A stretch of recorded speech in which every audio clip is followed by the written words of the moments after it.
Hey there, travelers, and welcome to another Ballad Q&A. My schedule has been pretty hectic, so I am going to be recording this separately. We did get some questions. I sent them out, but if I don't hear back from others, then you'll hear me answering them myself. Okay, so that's what throws you off. But yeah, so I'm really excited. We actually had a lot of questions sent in. How many do we have? We had 18 questions sent in. That is a fair amount. I'm pretty excited. I always worry about when I ask people to send in questions if anyone's going to actually send anything in, because it'd be really awkward if we had a Q&A and then there was nothing. But pretty stoked to see this. And thank you everyone who has been since we got on Spotify. We got quite a few stars on there. I think it's like at 20 the last time I checked, so pretty rad. If you're liking us on Spotify, you can hit those 5 stars, baby. No, but really, I do appreciate the support everyone's been giving us, and it's always so excited to see Ballad growing. Man, it's wild. We just finally wrapped up the All Hail Prince MZ arc, and I'm fairly certain that's our longest arc, and we're I don't know if we're like 75% of the way through this campaign or not. It's close, something like that though. We're getting into that home stretch soon. Oh, it's gonna be good. All right, let's go ahead and dive into these questions because there's a fair amount, and I'm just excited for them. All right, so we had 2 questions from Sam. Sam asked, "Is the Lich Queen dead?" Fair enough. The Lich Queen is an incredibly powerful individual, and I did tone her down during the fight with Death Shift. She isn't dead. You know, Lich coming back. She is smarter than a lot of other Liches, I feel, so she had multiple phylacteries hidden away. One of them was inside MZ. She felt pretty confident about that one, that MZ wasn't going to be cutting himself open. Fun fact, if the party would have spent time, I know they probably wouldn't have ever done this, but if for whatever reason anyone bothered to kind of look around a little bit inside MZ, way back in like the 4th or 5th episode when Matthews ripped open MZ's chest, they would have seen the phylactery in there, and they would have been able to pull it out and try to figure out how to destroy that, because MZ would have known exactly what that was.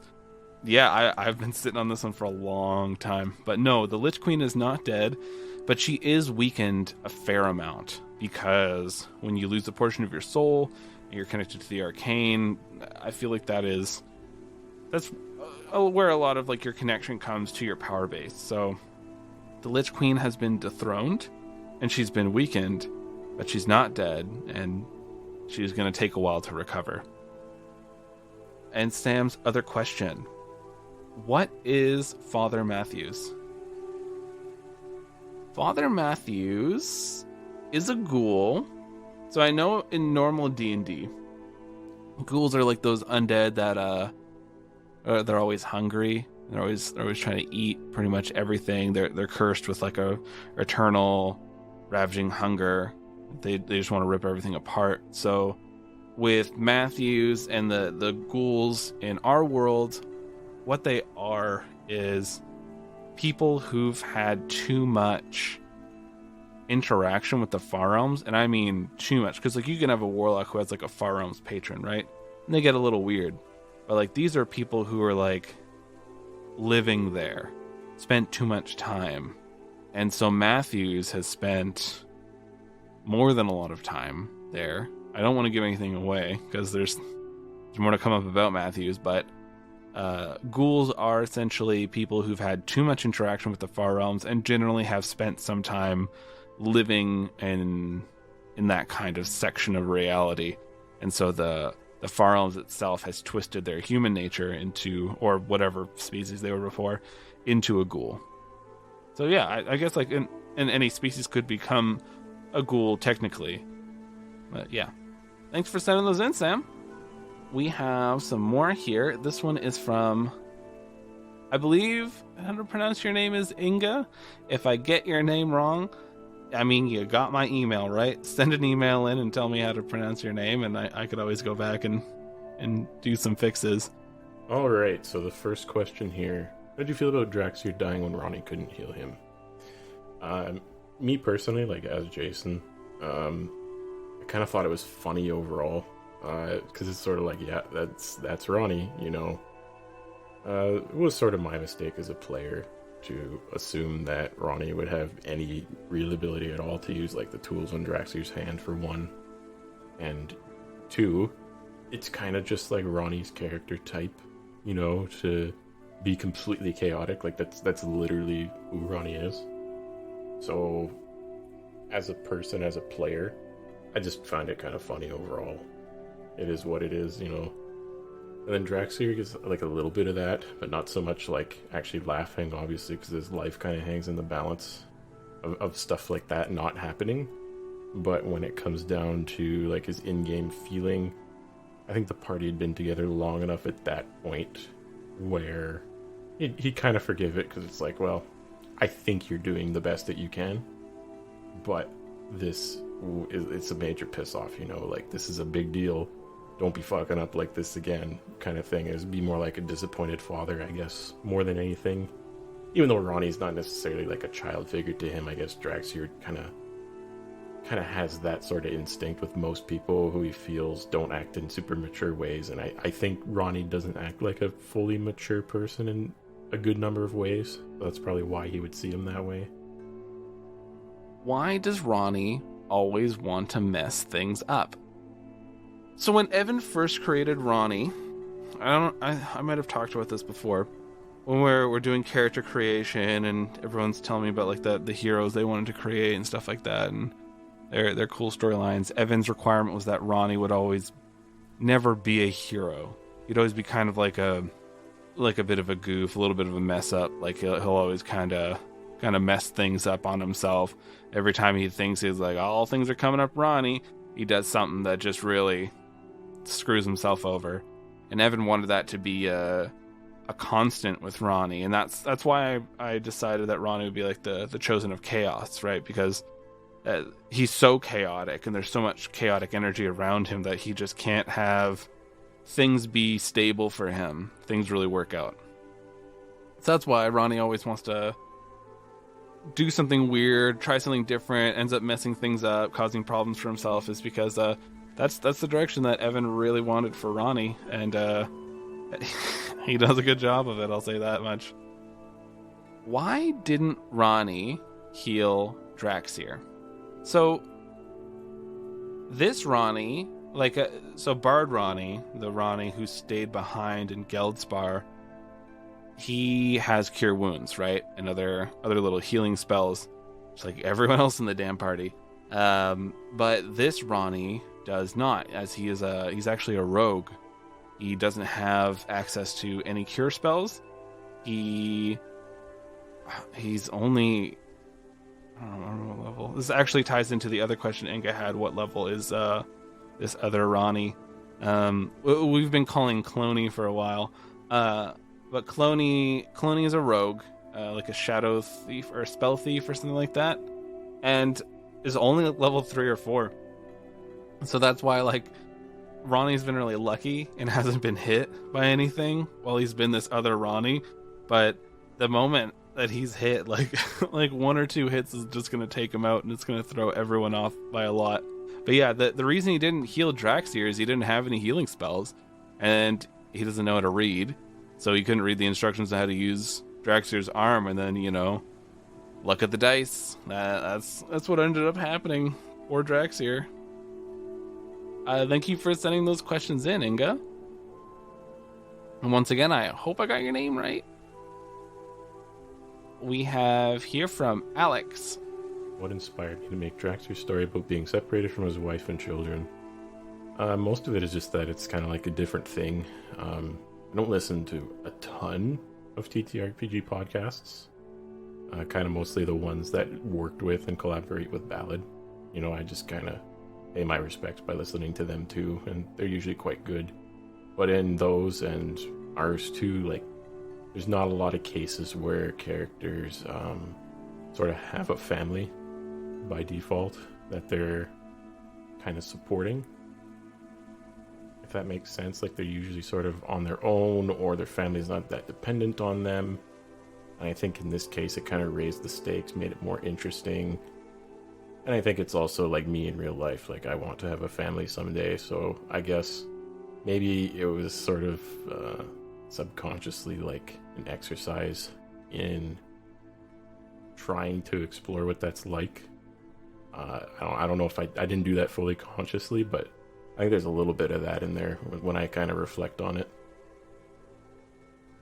So I'm going to start with the third question here. Why make Dorum and her team heroes?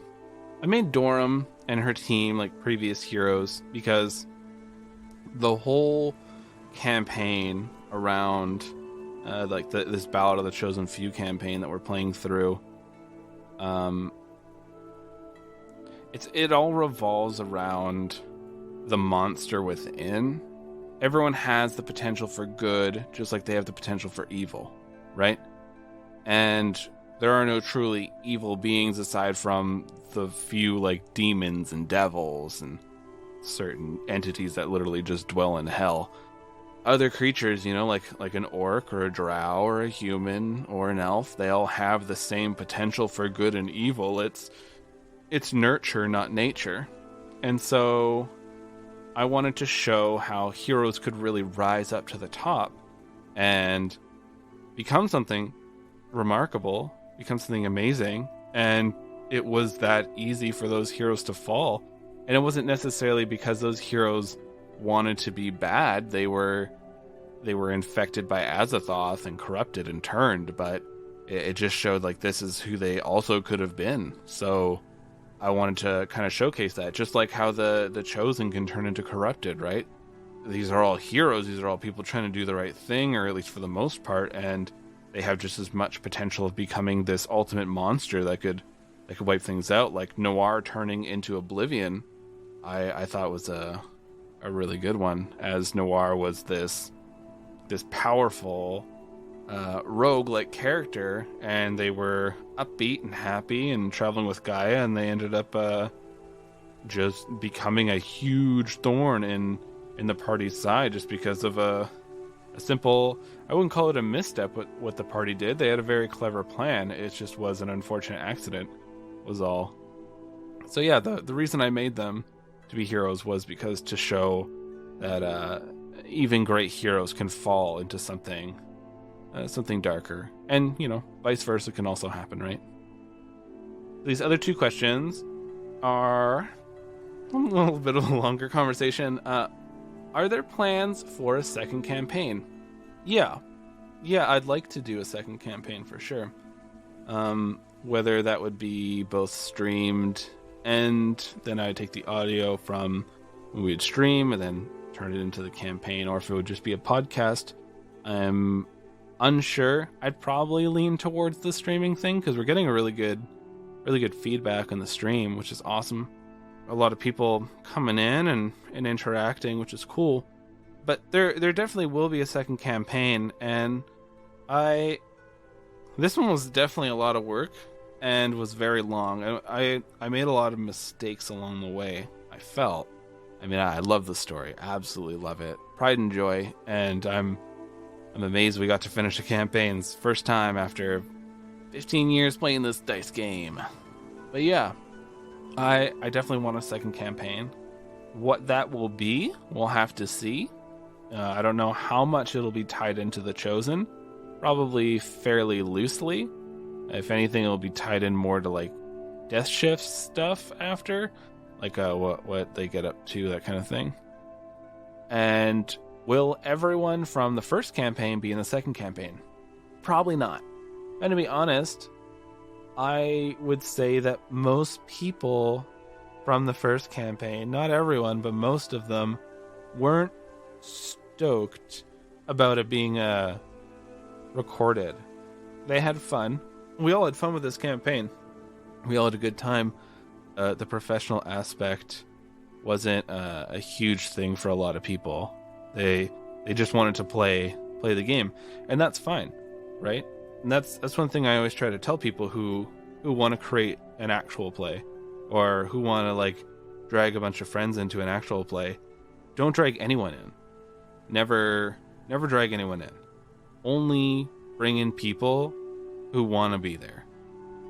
You will run into all sorts of issues, and the issues are valid, right? Not everyone wants to perform.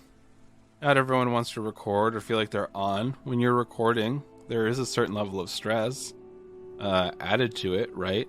You kind of feel like you have to be a better player than you just normally would when you're just kind of messing around, hanging out with friends, and like a better DM.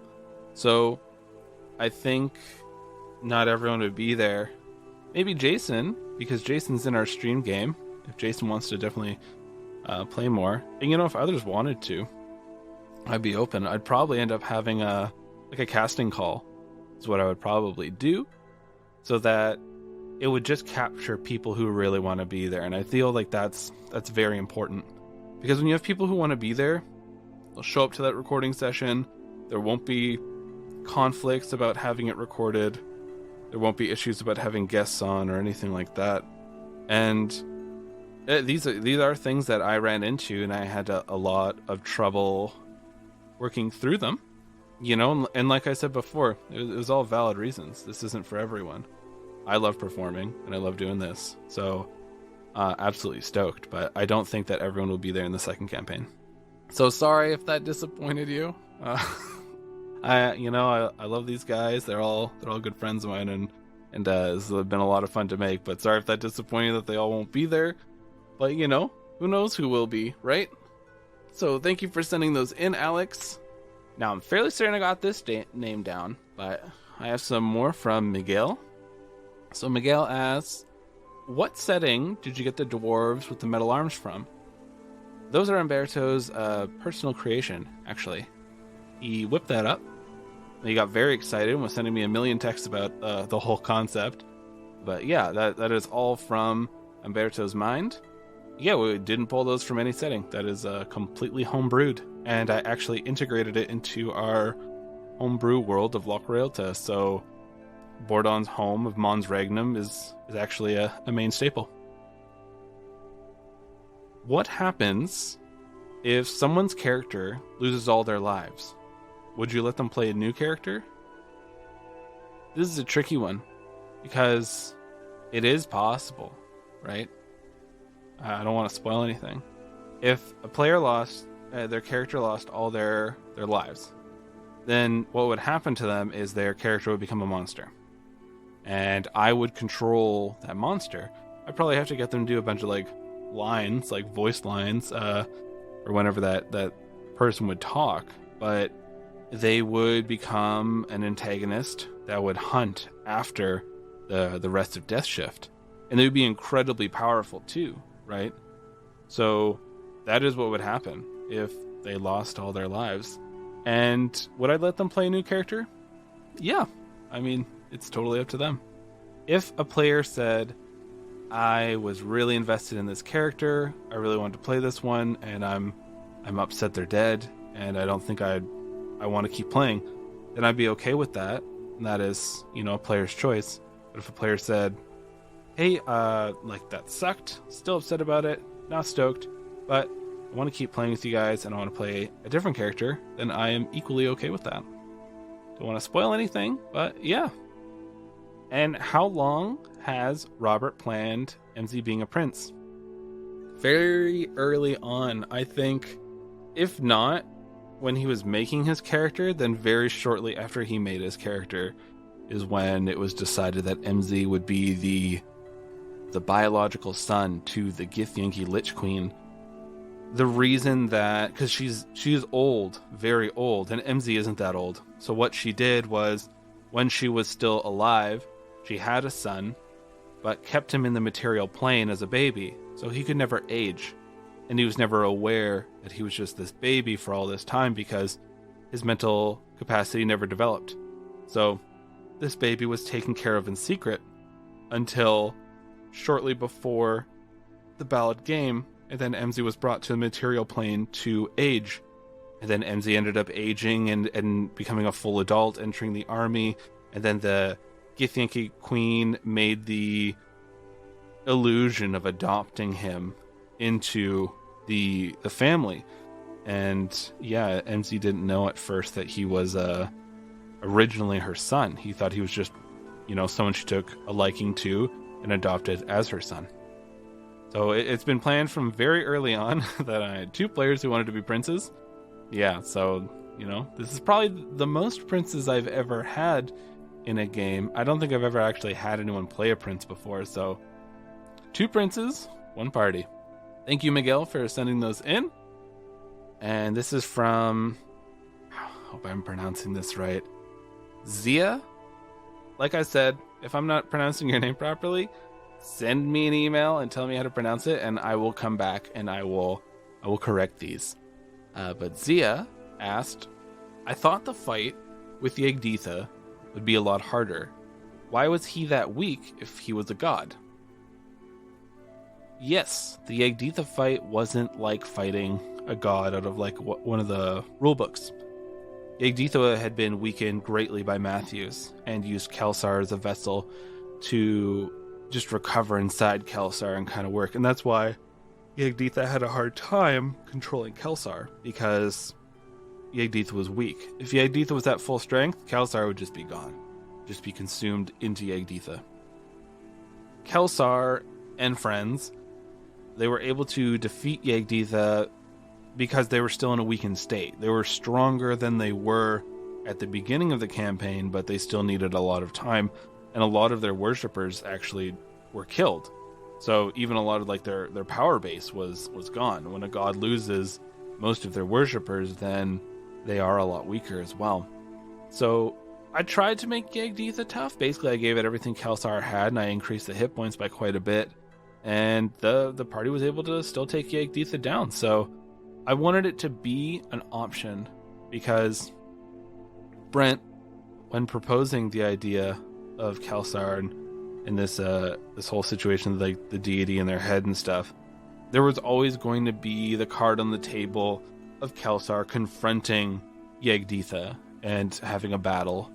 So I didn't want it to be impossible, and I needed there to be solid reasoning behind that. So that is the reason I weakened Yegditha right at the beginning. Zia also asked, is the main Ballad campaign ever going to be streamed? We are done recording this campaign. I've just been editing it and releasing it as we go. And, recording the odd, extra special thing to add in. We have a special coming up after this. It's going to be an audio drama thing, like we did with Dorm's thing, The Sacred Flame. That was Act 2, Chapter 4, The Sacred Flame.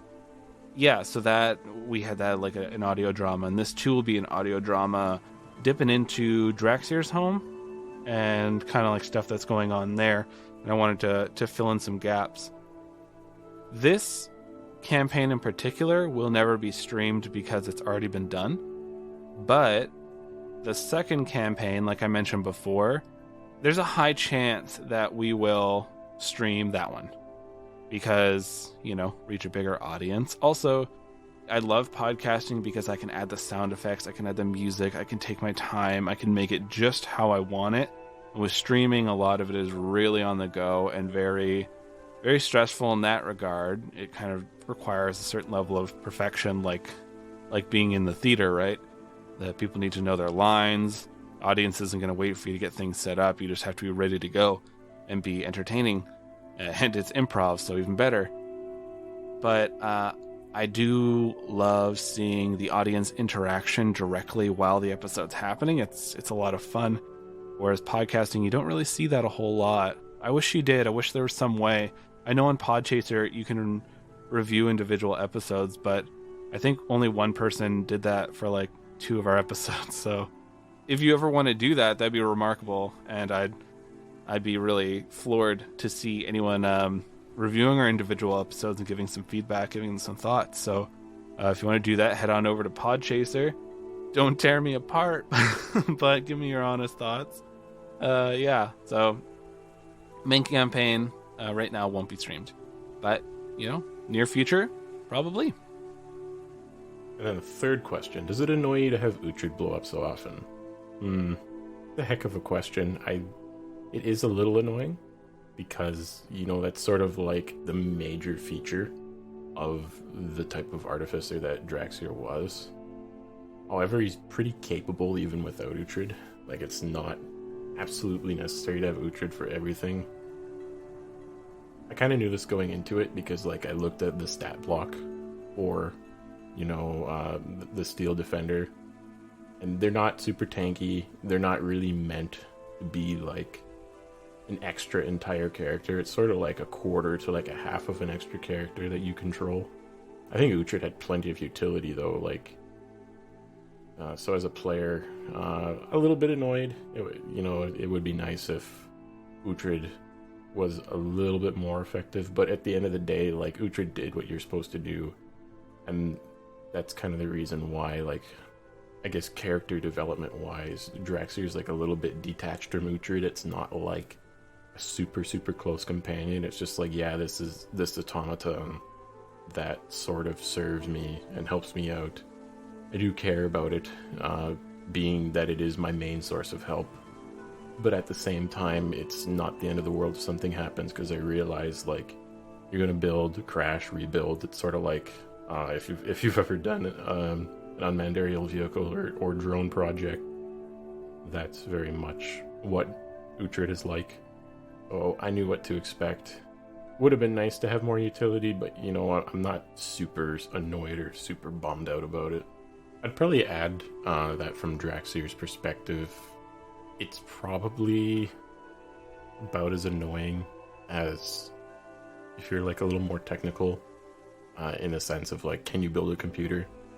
And then your computer kind of like just blows up randomly like every 6 months. It's like, it's really fucking annoying. It's a little bit inconvenient, but at the end of the day, it's like, okay, well, I'll just fix it or like rebuild it, right? If that happened like every 6 months or less, it's okay. It is an annoyance though. Yeah. I guess I'd have to think about it a little deeper as to the in-game time, and maybe Lucas can give some insight into that. But I think for the frequency Uhtred blew up would probably be less than once a month. And since Draxier is an artificer and a bit of a tinkerer of sorts, I feel like that's kind of par for the course, because he's either building or working on something at least that frequently anyways. So thank you, Zia, for sending those in. And our last two questions, me prattling for half an hour, we have from Amy. Are you going to go to every character's home? It seems like you've been going through them one by one. A little called out, Amy. Yeah, we plan on going through everyone's home. Planned on going to everyone's home. Let me say that much.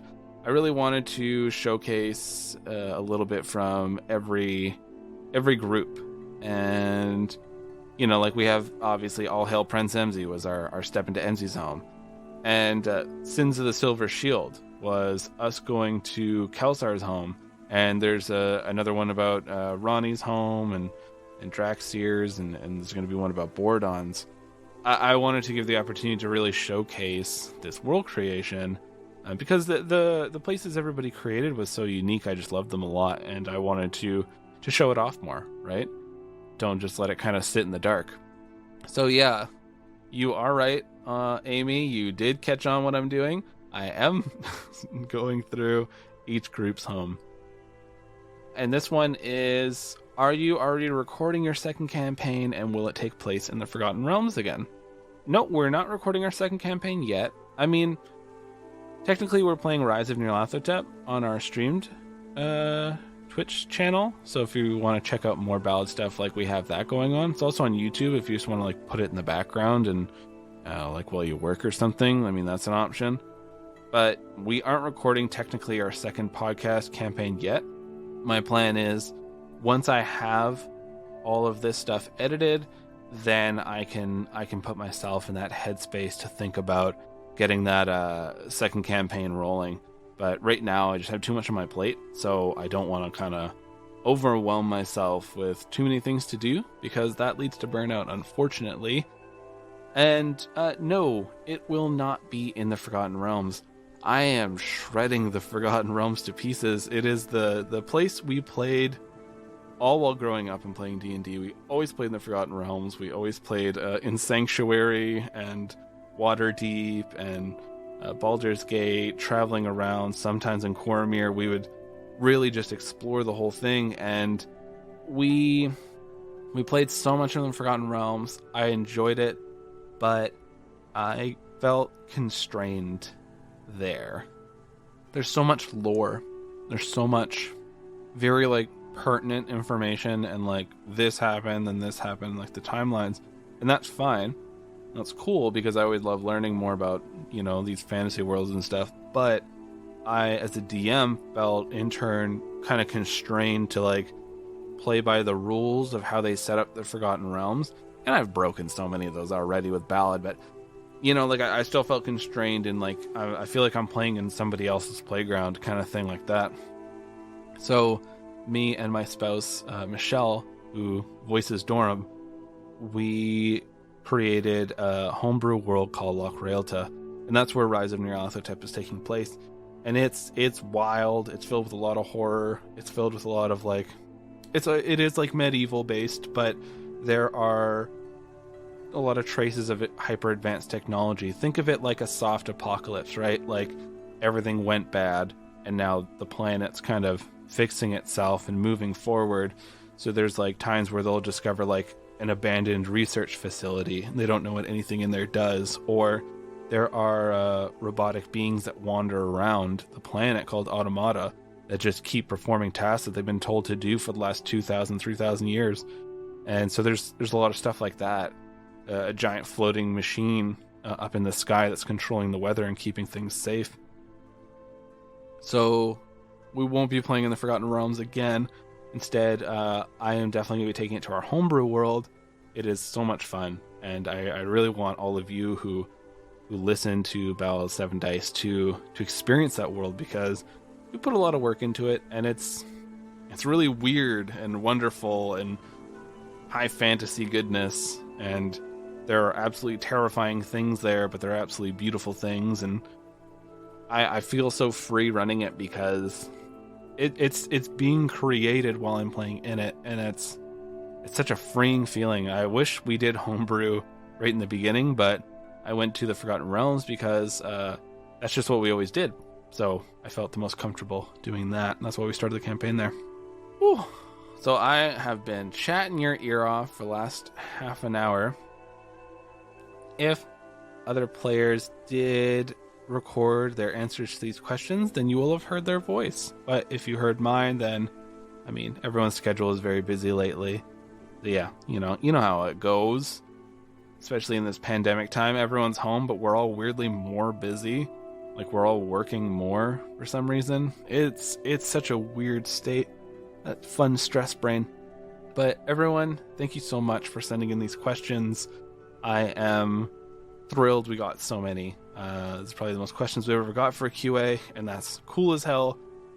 So it means a lot, and thank you for your continued support. If you want more Ballad stuff, I know I always promote it, but, like, check out our Patreon. It's literally $1. You just put $1 in, and there's, like, another 15, 16 hours of stuff. We have one-shots, audio dramas, the whole shebang. So check out our Patreon for more cool stuff. Otherwise, keep an eye out.